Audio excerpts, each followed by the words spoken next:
welcome to the first episode of a couch talk.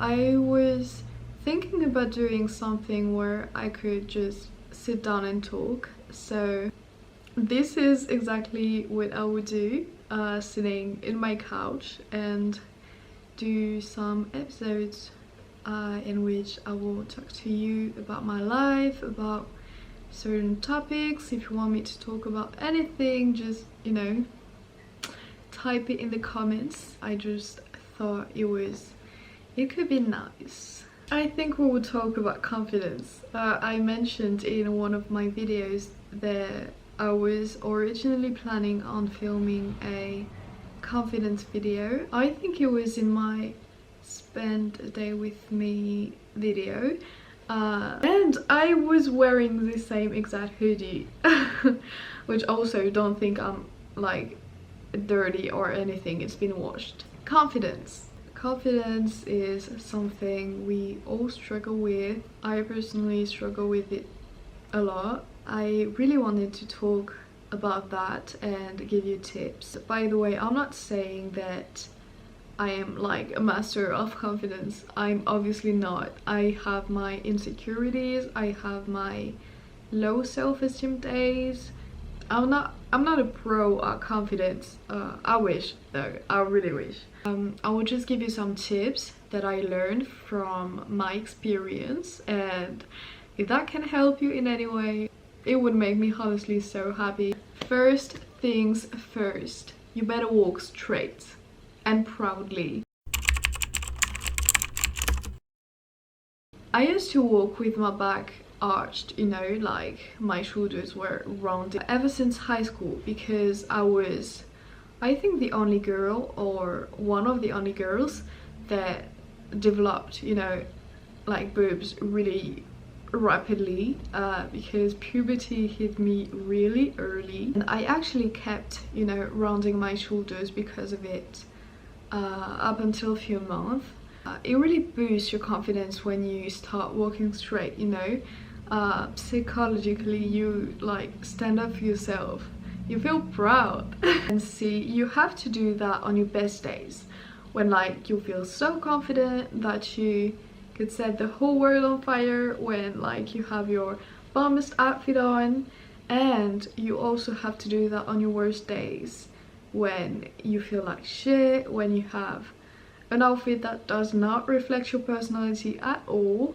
You have to walk straight, and I swear it will change your life, literally, because rounding your shoulders like that, it belittles you. So feel proud, okay? And fix that motherfucking posture.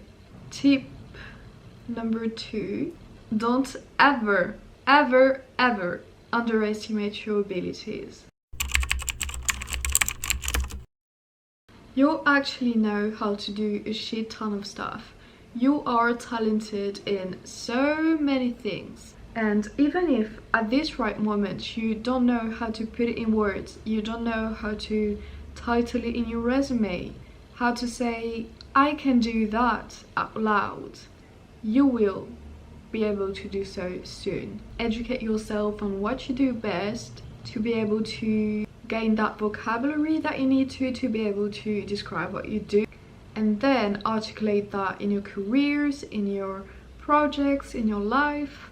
And like, don't let others belittle your abilities or your work either. Here I am talking about parents, siblings, like maybe your boss, maybe teachers, like anything. I mean, anyone.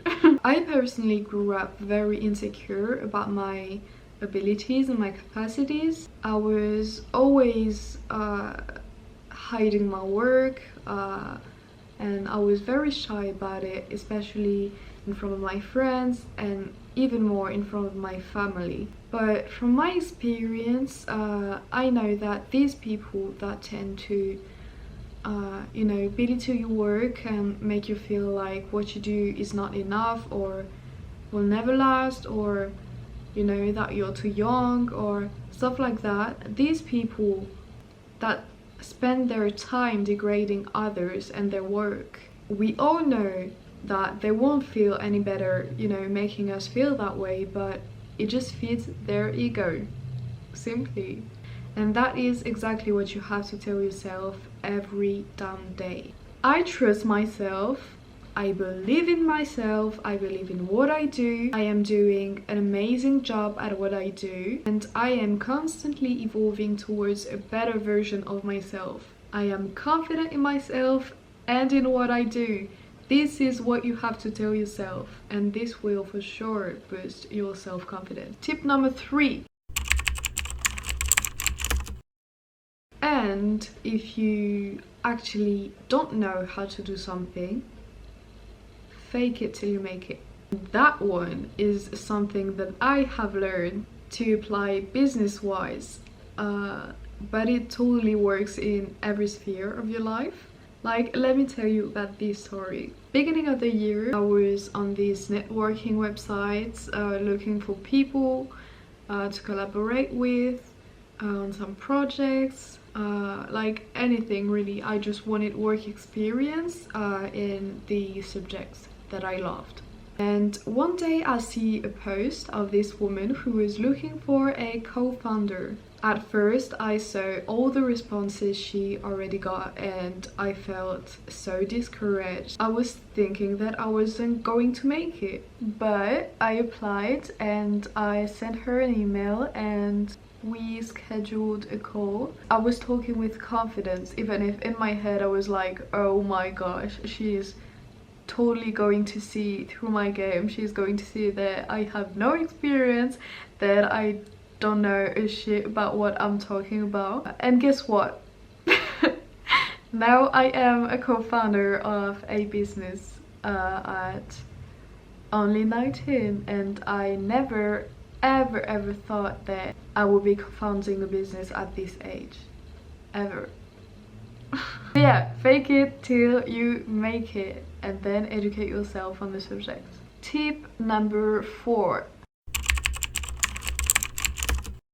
Authenticity. So as soon as you stop following trends, trying to fit in and look like everybody else, you will actually start honoring who you truly are.